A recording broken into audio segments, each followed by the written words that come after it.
اللہ صلی اللہ علیہ وسلم نے فرمایا اگر چاہو تو روزہ توڑ دو یہ بہتر ہے، اور چاہو تو روزہ رکھ لو کوئی حرج نہیں۔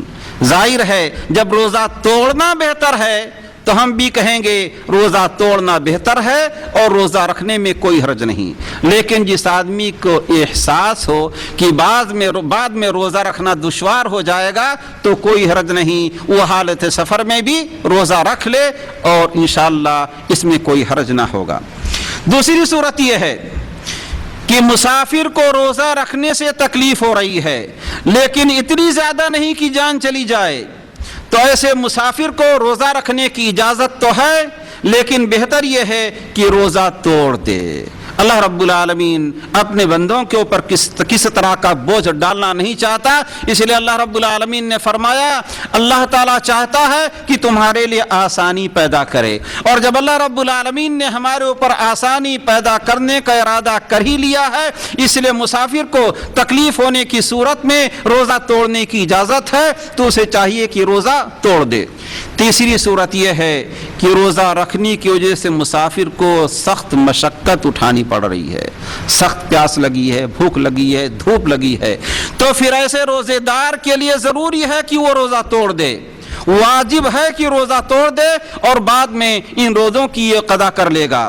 چنانچہ بخاری شریف اور مسلم شریف کی روایت ہے، حدیث کے راوی ہیں جابر ابن عبداللہ رضی اللہ تعالیٰ عنہما، کہتے ہیں کہ رسول اللہ صلی اللہ علیہ وسلم نے ایک بار سفر میں دیکھا کہ کچھ بھیڑ نظر آ رہی ہے اور دیکھا کہ ایک آدمی کے اوپر لوگ سایہ کیے ہوئے ہیں۔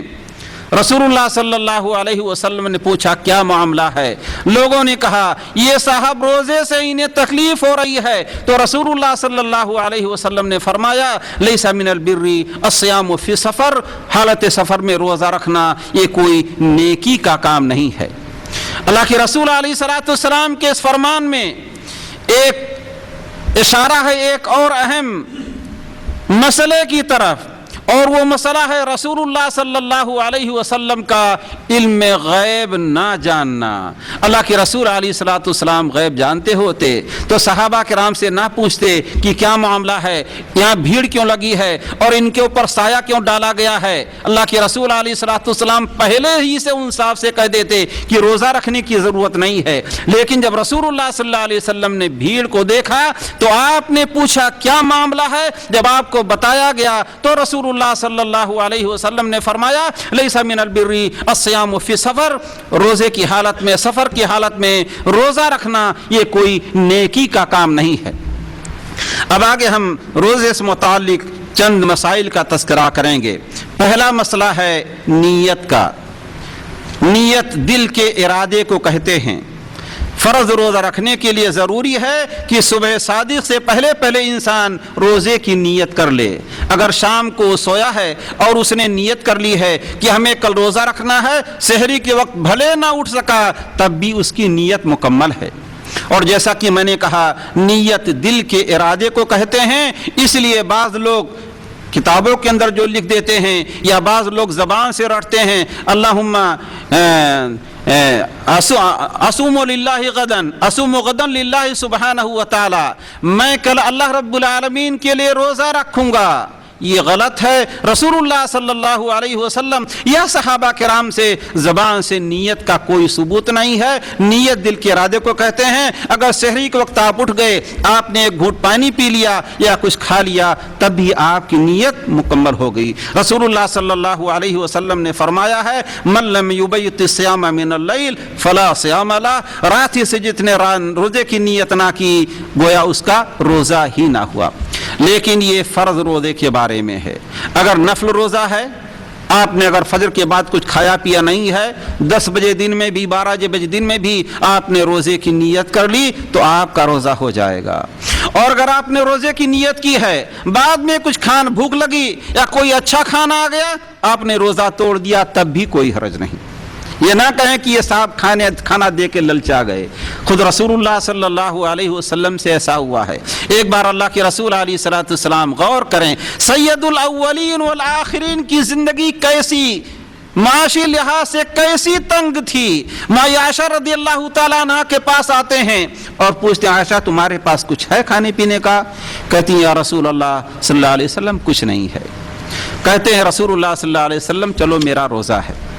اللہ کے رسول علیہ الصلوۃ والسلام کہیں باہر جا کے دوبارہ آتے ہیں تو عائشہ صدیقہ رضی اللہ تعالیٰ عنہ کہتی ہیں کہ یا رسول اللہ صلی اللہ علیہ وسلم ہمارے پاس ہدیے میں حیث نامی کھانا آ گیا ہے.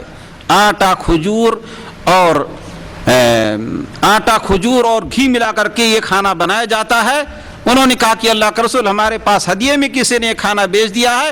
رسول اللہ صلی اللہ علیہ وسلم نے فرمایا لاؤ کھا لیتے ہیں. فرمایا میں نے صبح سے تو میں روزہ تھا لیکن اب میں روزہ توڑ رہا ہوں.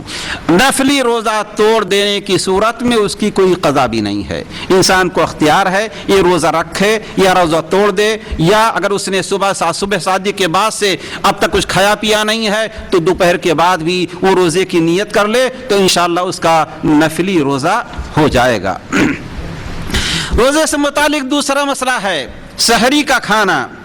بہت سارے لوگ کیا کرتے ہیں 12 بجے 1 بجے رات تک ٹی وی وغیرہ دیکھتے رہتے ہیں. بعض لوگ رمضان میں بھی اللہ رب العالمین سے ڈرتے نہیں اور الٹے سیدھے کاموں میں گپ شپ میں اپنا وقت گزار دیتے ہیں, یا ویسے ہی کاروبار میں لگے ہیں. کوئی بات ہے بچوں کے ساتھ گپ شپ کر رہے ہیں, 12 بجے کھانا کھا لیا کہ چلو سحری ہو گئی, اور اس کا انجام پھر کیا ہوتا ہے فجر کی نماز کے لیے نہیں اٹھتے. اس لیے سحری دیر میں کھانی چاہیے. بعض لوگ سحری کھاتے ہی نہیں لیکن سحری کھانی چاہیے.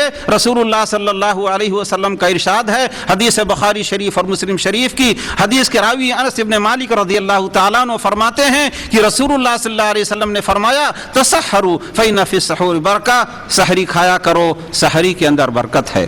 بلکہ رسول اللہ صلی اللہ علیہ وسلم ایک دوسری حدیث پاک کے اندر جو مسلم شریف کی ہے اور حدیث کے راوی عمرو بن عاص رضی اللہ تعالیٰ عنہ فرماتے ہیں کہ ہمارے اور اہل کتاب یہود و نصارہ کے روزے کے درمیان فرق یہ ہے کہ وہ سحری نہیں کھاتے اور ہم مسلمان سحری کھاتے ہیں.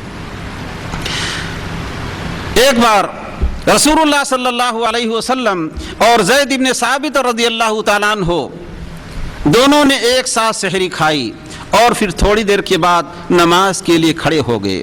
حدیث کے راوی انس بن مالک رضی اللہ تعالیٰ عنہ سے پوچھا گیا کہ رسول اللہ صلی اللہ علیہ وسلم اور زید بن ثابت کے سحری کھا کر کے فارغ ہونے اور نماز شروع کرنے کے درمیان کتنا وقفہ تھا, کتنی مدت تھی؟ فرمایا اتنی کہ انسان اطمینان سے 50 آیتیں پڑھ سکے قرآن مجید کی. دیر میں سحری کھانے کا فائدہ یہ ہے کہ دن میں بھوک بھی کم لگے گی. دوسری بات یہ ہے کہ آپ انشاءاللہ فجر کی نماز بھی وقت پر پڑھ لیں گے. ظاہر ہے سحری کھانے کے اگر 10 منٹ بعد 15 منٹ کے بعد اذان ہو گئی تو انشاءاللہ آپ سوئیں گے نہیں, فجر کی نماز با جماعت پڑھیں گے. دوسرا مسئلہ ہے افطاری کا. افطاری میں جلدی کرنی چاہیے. سحری کھانے میں دیر لیکن افطاری میں جلدی, لیکن اتنی جلدی نہیں کہ سورج ڈوبنے سے پہلے ہی افطاری کر لیں.